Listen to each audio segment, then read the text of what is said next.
A basketball game is supposed to be all about challenge, teamwork, and victory, but when Joss and Gawin stepped onto the court, something else took over, something far more magnetic.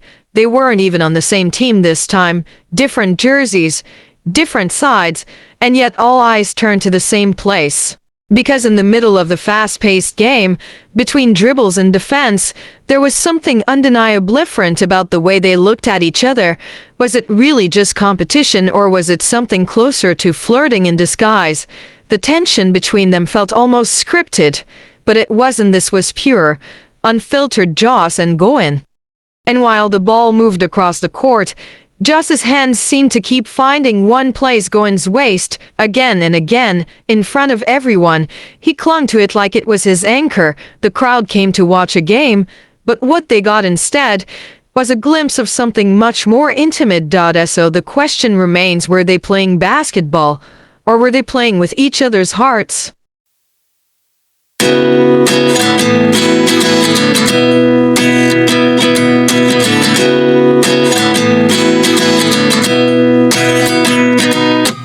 At 29 and I find myself wondering what did happen to the last 10. I ran away with my life, fast forward, never turn back again.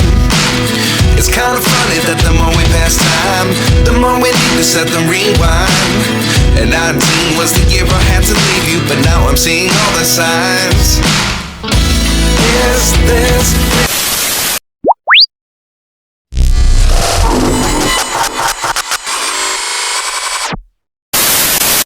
The basketball court was alive with energy, fans cheering, sneakers squeaking against the polished floor, and the sound of the ball bouncing echoing through the space. Joss and Gawin walked out from opposite sides, each wearing a different jersey, representing rival teams. To the crowd, this was just another game, but to those who watched closely, there was something special in the air. Even before the first whistle, their eyes met across the court, and it was clear this wasn't just competition, it was something unspoken, a connection that couldn't be hidden. The atmosphere shifted, every glance, every smile, every subtle gesture between Joss and Gawin made the crowd wonder, were we watching rivals or something much sweeter? what you teach? I do believe I always should have stayed, yeah. Is this really happening? I can't believe it's true. I'm just as surprised as you. Is this really happening? I can't be too sure, but one day I'll be yours. The game began at full speed. Players rushed across the court, passing, dribbling, and shooting with determination. Joss and Gawin, despite being on different teams, seemed to find themselves in each other's orbit again and again. Every time Gawin moved past, Joss was there close enough to touch. At first, it looked like defense, but the way Joss's hand brushed against Gawin's side, the way his fingers lingered just a second too long, told a different story. The audience noticed. Some laughed, some gasped, and many secretly wished the game would slow down, just to watch this unexpected chemistry unfold. One thing certain, I'll always be yours.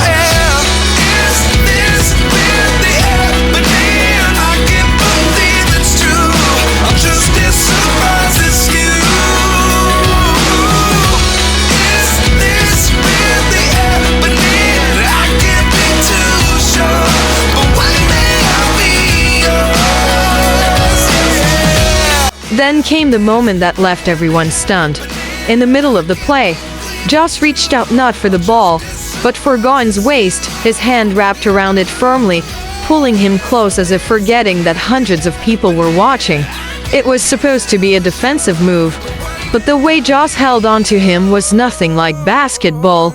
It was possessive, protective, almost intimate. Gawin laughed it off, but his smile said more than words ever could. Was this still a game, or had the court turned into their own stage for a silent love story?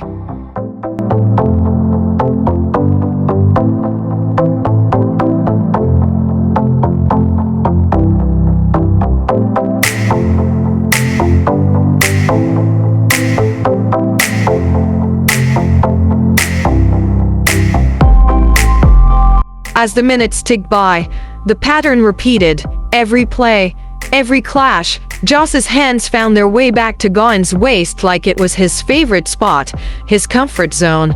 It didn't matter that they were opponents. It didn't matter that the crowd was watching. The chemistry between them was undeniable. The audience came to see a basketball match, but they left with something far more memorable: the image of Joss and Gawin blurring the line between sports and flirtation. And in that moment, one thing became clear: even when they were on different teams, their hearts seemed to be playing the same game.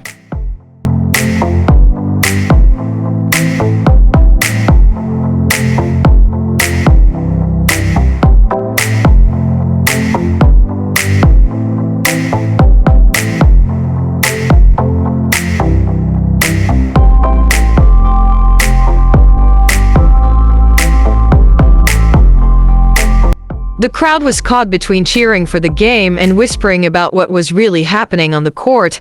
Every time Gawin tried to slip past, Joss would block him, not with aggression, but with that same familiar grip on his waist. It was almost playful, as though Joss wasn't guarding an opponent but teasing someone he couldn't resist. And Gawin, he didn't push him away. Instead, he smiled, eyes sparkling with that mix of embarrassment and amusement, as if silently saying, "Do you really have to hold me like this in front of everyone?" But the truth was, he didn't seem to mind at all. If anything, the subtle blush on his face betrayed a secret enjoyment.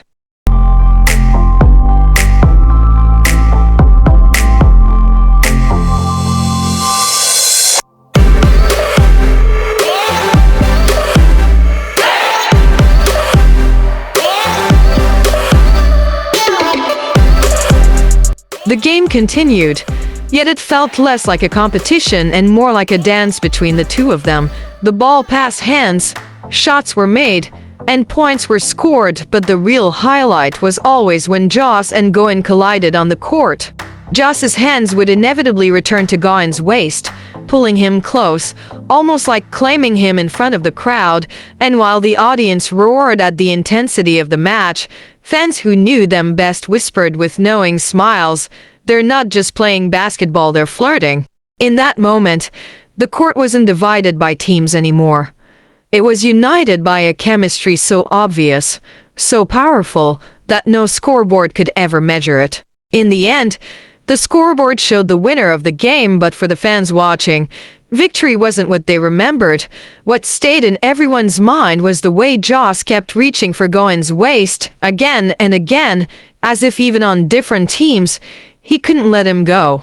Maybe it was just basketball, maybe it was more, but one thing became undeniable. When it comes to Joss and Gawin, every moment together feels less like rivalry and more like destiny.